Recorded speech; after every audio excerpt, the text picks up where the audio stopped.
Por favor, abra lá.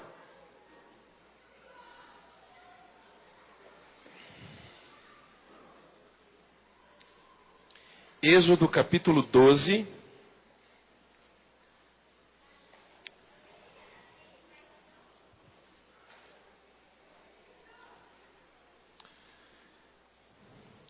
Nós vamos ler alguns trechos aqui, porque eu quero falar sobre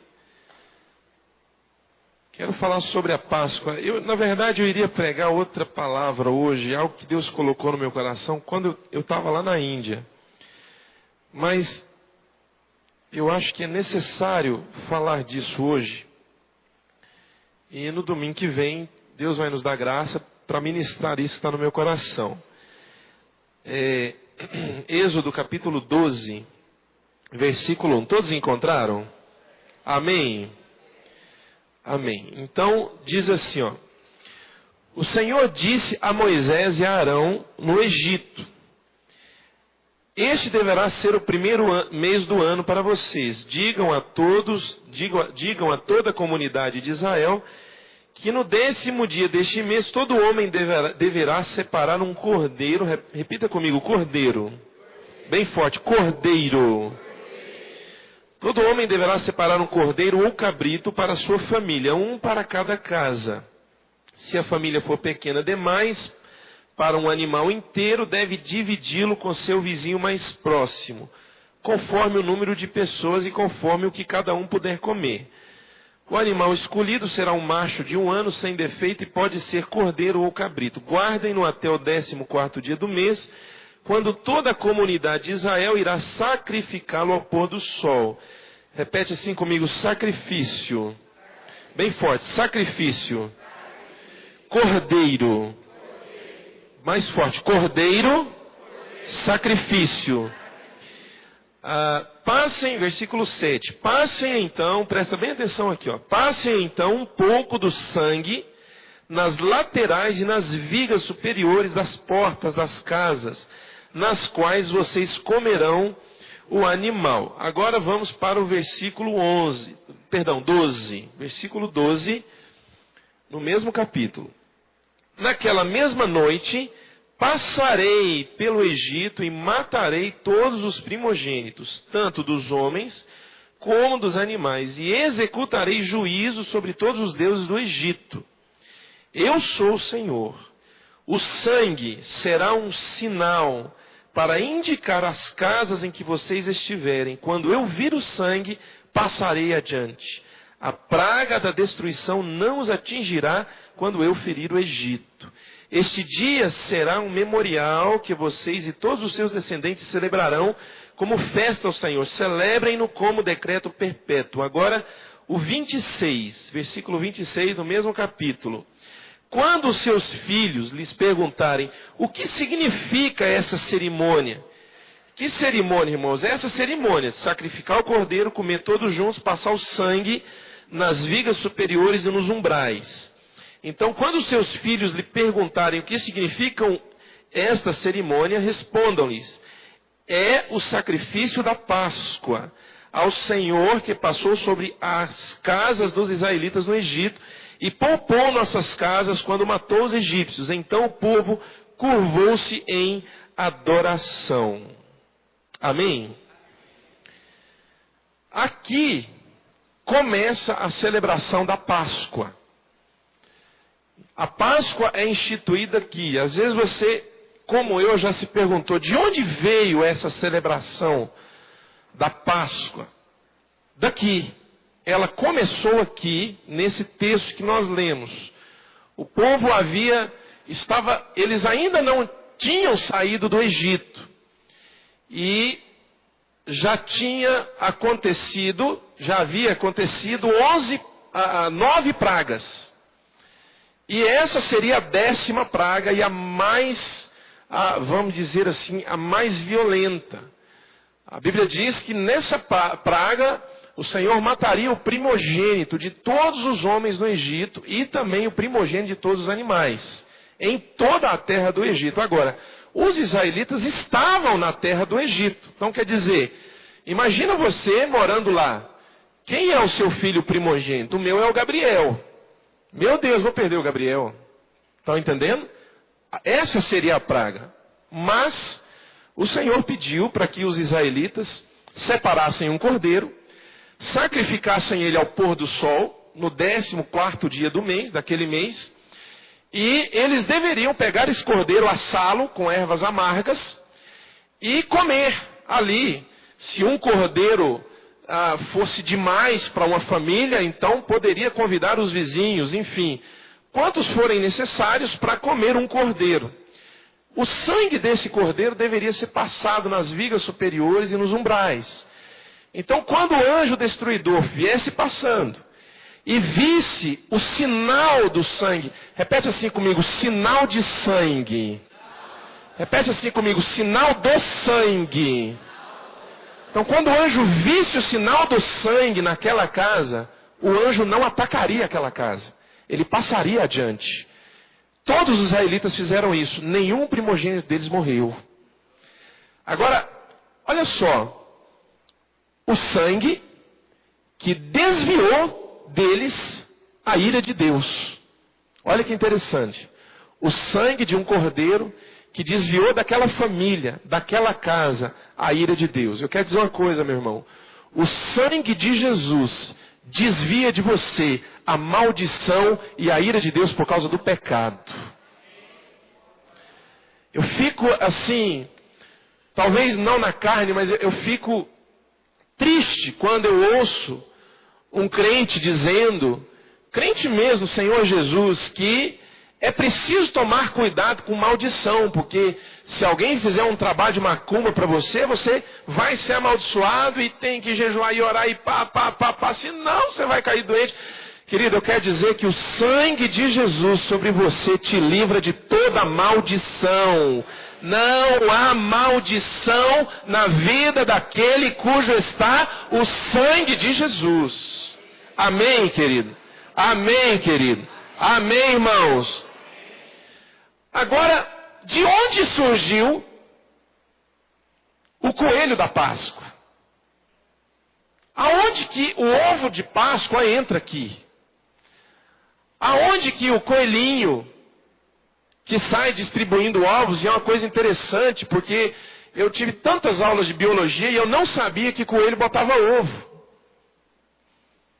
Aonde que o coelhinho entra aqui?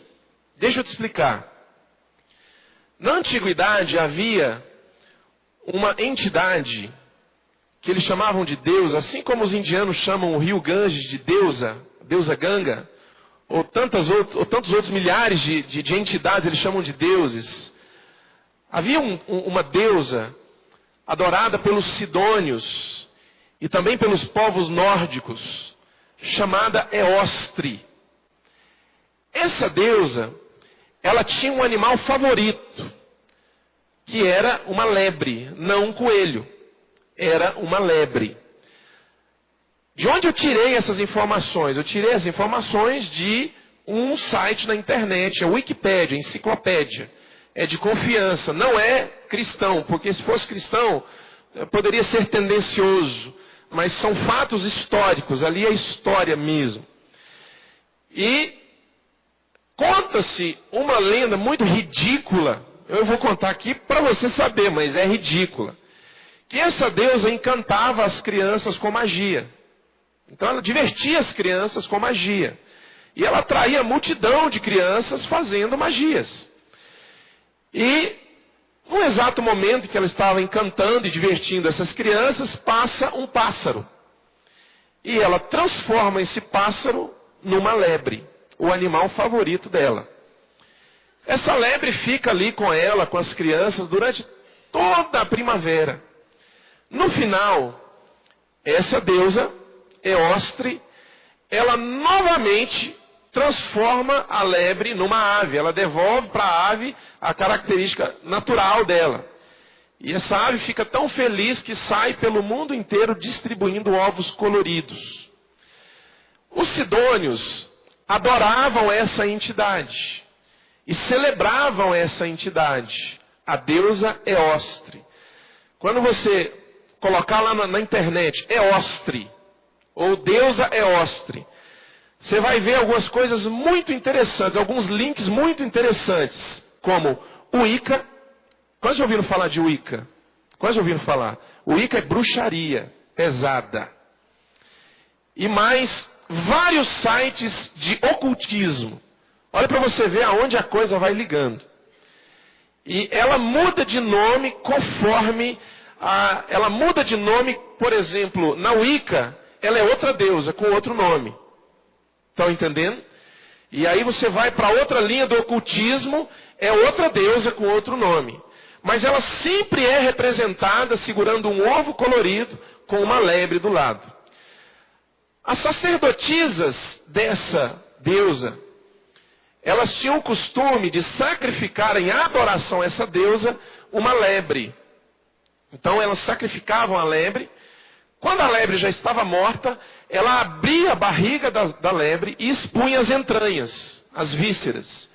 E mexia ali nas vísceras e cantava a seguinte cantiga: lebre de Eostre, o que as suas entranhas trazem de sorte para mim? Coelhinho da Páscoa, que trazes para mim? Tem alguma ligação? Lebre de Eostre, o que suas entranhas trazem para mim? Coelhinho da Páscoa, que trazes para mim? Estão entendendo? Irmãos, isso está tudo lá. Você pode conferir depois para não achar que o pastor está forçando qualquer interpretação. A igreja romana, no ano 300 depois de Cristo, quando Constantino era o imperador romano, e ele forçou que todos os romanos aderissem ao cristianismo como religião oficial. E instituiu o cristianismo como religião oficial de todo o Império Romano. Então a igreja, que até aquele tempo era uma igreja santa, era uma igreja correta, era uma igreja que não adorava imagens, ela começou a ser lotada e invadida por tudo quanto é tipo de pessoas que na verdade não se converteram. Eles simplesmente obedeciam à ordem do imperador de que todo mundo tinha que frequentar a igreja.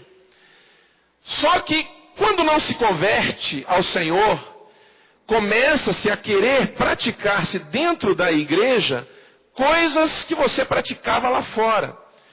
Então começaram a praticar cerimônias de adoração a deuses pagãos durante os cultos. Daí o surgimento das imagens. Foi quando foi surgindo várias imagens, eles começaram a trocar o nome de algumas entidades que eles adoravam para um nome cristão, que não tinha nada a ver. Essa Eostre, que durante muito tempo se chamou Astarote também, que os israelitas, quando estavam longe de Deus, adoravam, ela ganhou o nome cristão. Não me lembro, que lá não dizia também qual era o nome cristão dela. E então, eles pegaram a cerimônia de adoração a essa deusa e incorporaram na celebração da Páscoa. Daí, a Páscoa, desde então, ela é representada pelo coelho e pelo ovo de Páscoa. Estão entendendo? Quantos entenderam isso? Querido, eu quero dizer uma coisa para você. Coelho não tem nada a ver com a Páscoa. Ovo não tem nada a ver com a Páscoa. Aí alguém diz assim, mas o ovo é o símbolo do renascimento, da fertilidade e da renovação.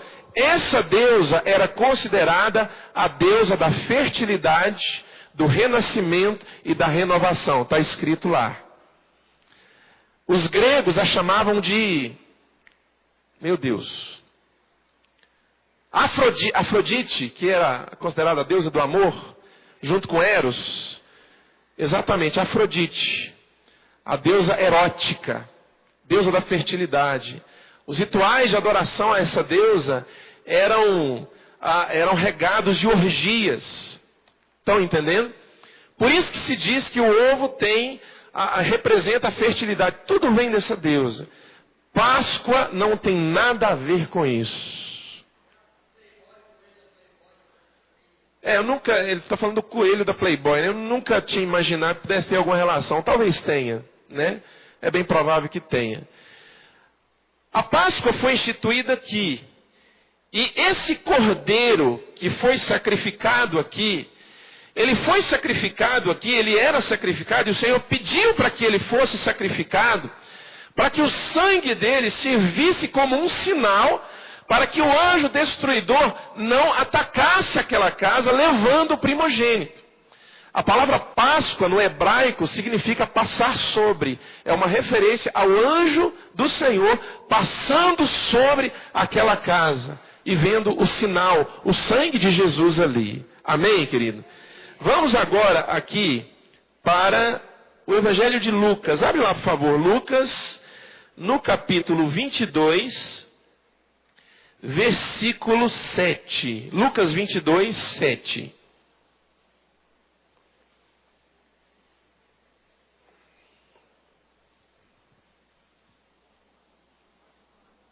Lucas capítulo 22, versículo 7.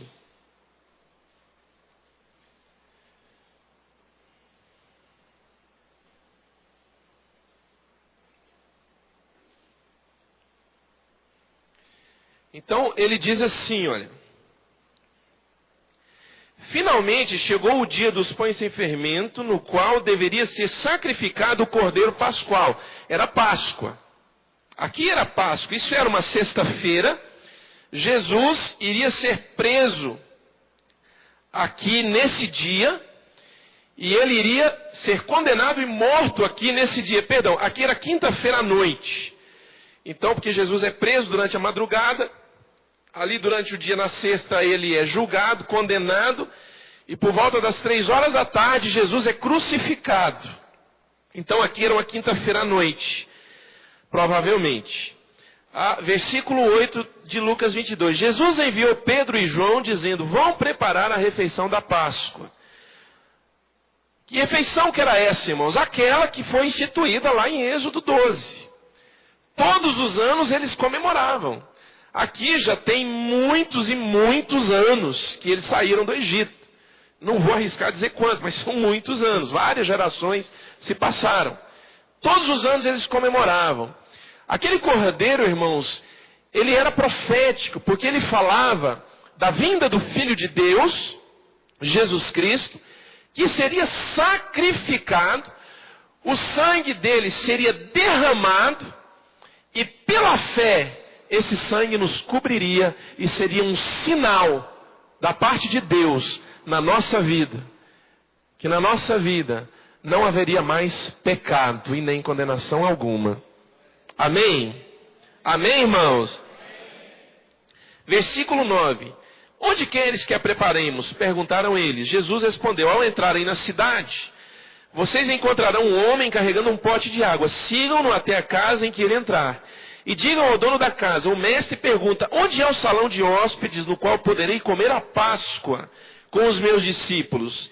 Ele lhes mostrará uma ampla sala no andar superior, toda mobiliada. Façam ali os preparativos. Olha para mim, irmãos. Era uma bela refeição. Estão entendendo? Aqueles quadros que você vê da última ceia aqui, era a última ceia, onde só tem um pão e algumas uvas ali. Irmão, não tem nada a ver aquilo dali. Aquilo dali não tem nada a ver. A refeição da Páscoa, essa última ceia, era um banquete saboroso. Olha o mandamento de Jesus, ele deveria ser celebrado, e, se possível, com os vizinhos. Era um momento de intensa comunhão, irmãos, era uma celebração. Por que a celebração? A celebração porque na minha casa o anjo destruidor não vai levar o meu primogênito. Era uma celebração maravilhosa porque na minha casa a morte não entraria. Era uma celebração maravilhosa, irmãos, porque na minha casa praga nenhuma entraria. Por isso que era uma celebração.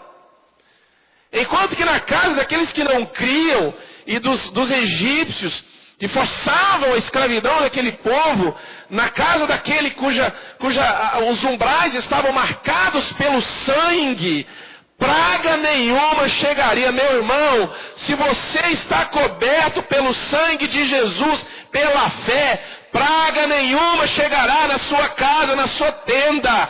A morte não chegará na sua casa. A morte eterna não encontrará. Querido, a maldição não encontrará guarida na sua vida.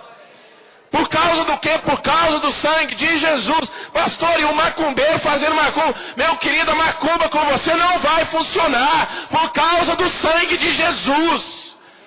O diabo não é louco de ir tocar no ungido de Deus, daquele que está com o sangue de Jesus sobre ele.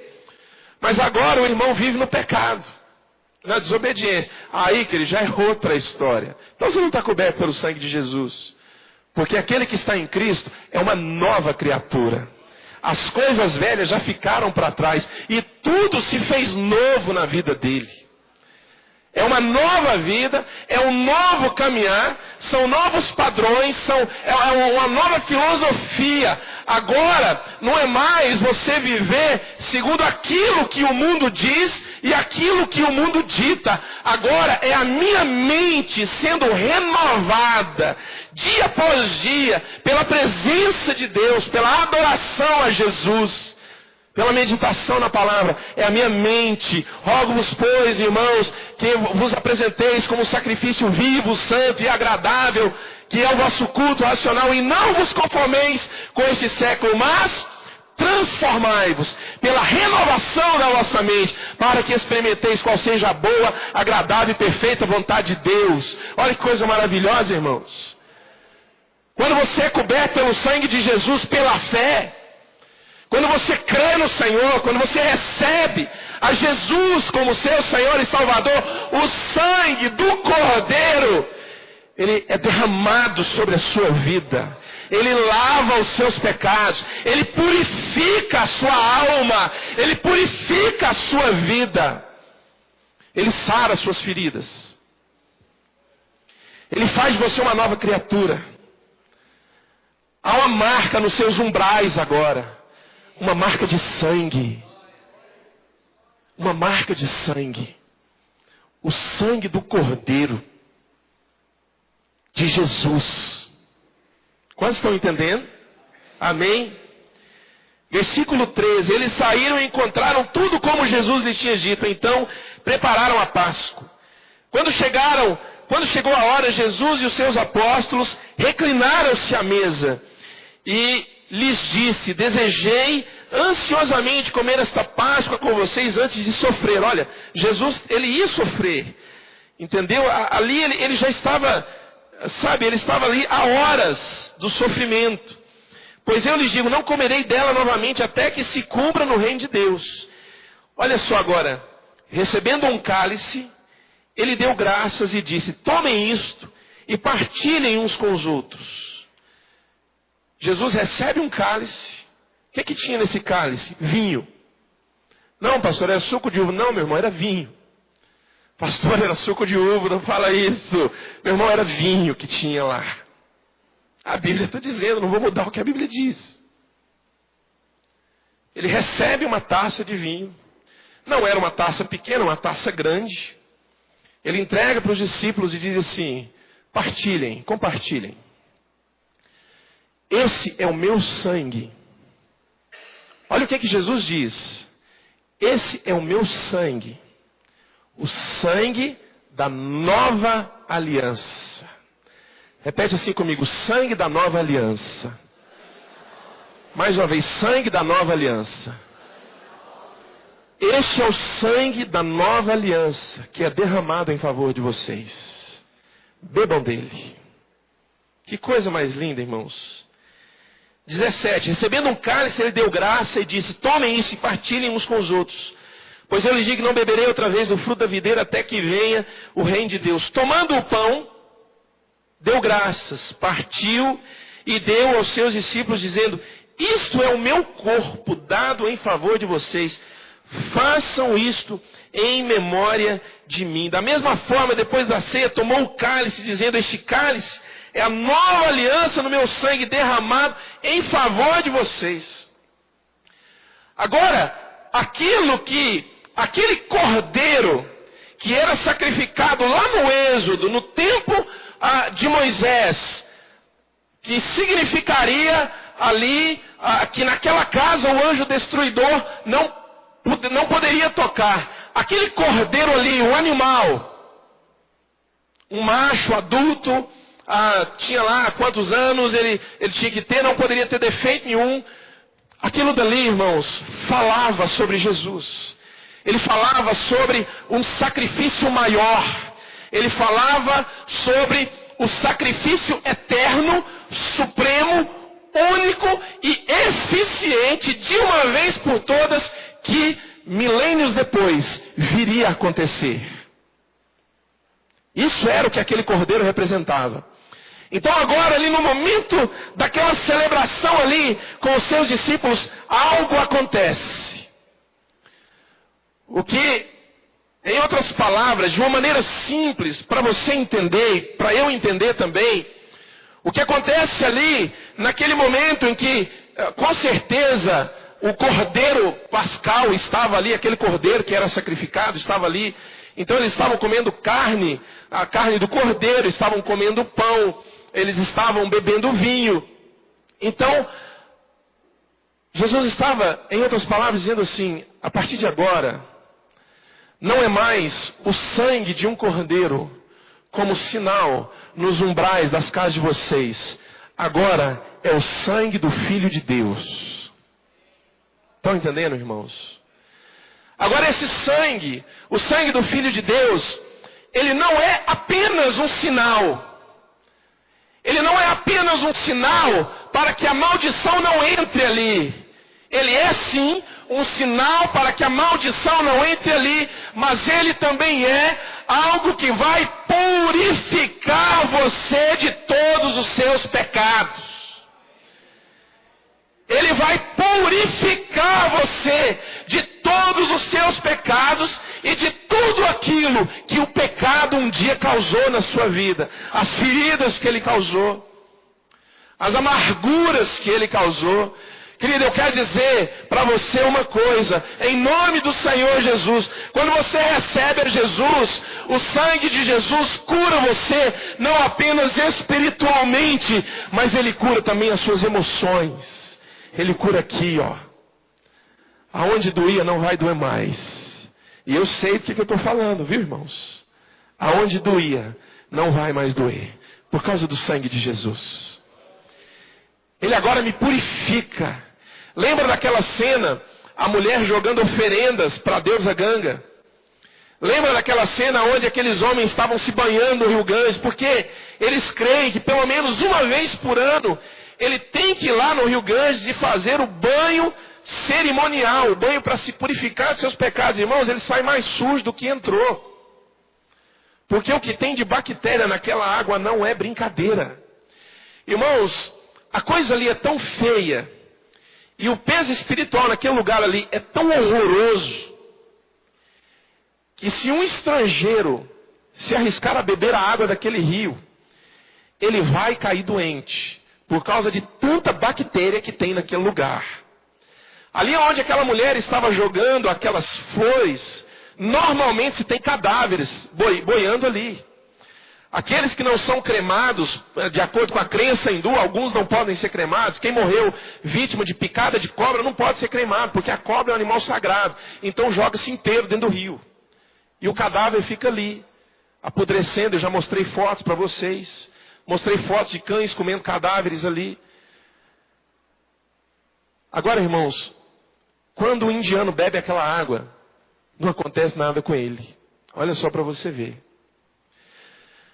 Na nossa primeira noite lá em Bodh Gaya, olha para você ver que coisa interessante. Eu e o Wesley estávamos há 3 noites sem dormir. Por causa de fuso horário, por causa de voo, você não vai conseguir dormir direito no avião. Você dorme, mas entendeu? O sono não é aquele sono revigorante. Então você voa primeiro 14 horas sem parar, depois você pega um outro avião, voa mais 3, depois você pega mais outro, voa mais uma, e depois mais 1 hora. É uma loucura. E na nossa primeira noite em Bodh Gaya, irmãos, nós dormimos assim, nós fomos dormir por volta das 7 horas da noite. 7 horas. A gente estava tão cansado. Não foi, Wesley? Nós deitamos às 7 horas. Aí, irmão, nós dormimos. Irmãos, eu dormi até não poder mais. Acordei e falei, meu Deus, já deve estar amanhecendo. Olhei no relógio, irmãos, era 11h30 da noite. Eu tinha dormido, irmãos, umas 4 horas só. Aí, sabe, porque o corpo estranha o fuso horário. São 8h30 de diferença. Então, por exemplo, quando aqui é meio-dia, lá é 8h30 da noite. Então, quando aqui é meia-noite, lá é 8h30 da manhã. Então, você está indo dormir aqui, a gente está levantando e vamos trabalhar, porque o dia é intenso. Mas aí nós conseguimos dormir. Conseguimos. Vai lutando aqui, acorda às 4 da manhã. Tá entendendo? Não conseguimos dormir. Conseguimos, beleza. Na segunda noite, por volta das 10 horas, nós começamos a escutar, bem longe, algo bem assim. Hare Krishna, Hare Hare, Hare Rama, Hare Hare. Não foi, Wesley? Irmãos, esse negócio foi ficando assim durante 1, 2, 3, 4 horas. Eu falava para o Wesley, isso é gravação. O Wesley falou, pastor, não é não. Isso é alguém cantando. Presta atenção para você ver, de vez em quando ele erra, ele muda o tom de voz. Eu falei, não, Wesley, ninguém consegue ficar cantando desse jeito. E ficou aquilo, é gravação, não é gravação e tal. Irmãos, nós acordamos no outro dia, ainda estavam cantando a mesma coisa. Agora eram vozes diferentes. Irmãos, eles ficaram cantando 3 dias e 3 noites sem parar. Sem parar. Era um festival hindu que tinha gente nem sabia. Sem parar. Quanto dá 3 dias? Vai dar 12, 24, 36 horas? Não dá mais, é porque o dia e a noite, né? 24, 48, 72 horas. Sem parar. Eles se revezavam. Adorando demônios. Adorando Satanás. Eu falei para o Wesley, aqui na Índia, se você não sabe o poder que tem a oração e o poder do sangue de Jesus, você morre aqui. Você não volta para casa. Bom, nós dormimos tranquilo, graças a Deus, nenhuma pressão, nada. Os anjos do Senhor acampam ao redor daquele que os teme e os livra. Mas a paz de Deus, que excede todo entendimento, ocupará os vossos corações e a vossa mente em Cristo Jesus. Eu falei, cara, nós estamos cobertos pelo sangue. Nós estamos cobertos pelo sangue. O único problema vai ser se esse trem ficar alto, mas atrapalha a gente dormir. Mas aí fechou a janela, entendeu? Aí ligou o ar-condicionado do quarto. Graças a Deus tinha ar-condicionado, porque estava quente pra caramba. Aí dormimos em paz. Em paz me deito e logo pego no sono, porque só tu, Senhor, estás comigo. Querido, aonde está o sangue de Jesus, é um sinal e o diabo não vai tocar. Aonde está o sangue de Jesus, a maldição não vai encontrar guarida na sua vida, ela não vai encontrar pouso na sua vida. Maior é o que está em nós do que o que está no mundo. Aí, logo depois disso aqui, Jesus é crucificado, ele morre e ele é sepultado. Então, no terceiro dia, no domingo da Páscoa, Jesus ressuscita. Jesus ressuscitou, talvez por volta ali das 4, 5 horas da manhã do domingo. Era bem cedo quando Jesus ressuscitou. Olha, irmãos, hoje de manhã em casa, né? Porque na verdade nós chegamos em casa ontem, né? Porque eu cheguei em Goiânia e nós ficamos para o encontro profético. E assim, cansativo. Então hoje foi a minha primeira manhã em casa. Então eu acordei, nós ficamos ali deitados, curtindo aquela preguiça boa, descansando. E assistindo um programa falando mártires da história. Jesus é tratado também como um mártir. Assim como outros. Mas eu quero dizer para você que Jesus não é um mártir. Jesus é o Filho do Deus vivo, que morreu, mas ressuscitou. E hoje reina. E hoje vive. Ele é o Cordeiro. Foi o sangue dele que foi derramado sobre mim e me lavou dos pecados. E mudou a minha história. Mudou a história da igreja e pode mudar a sua vida e a sua história também, se ainda não mudou. Amém, amados?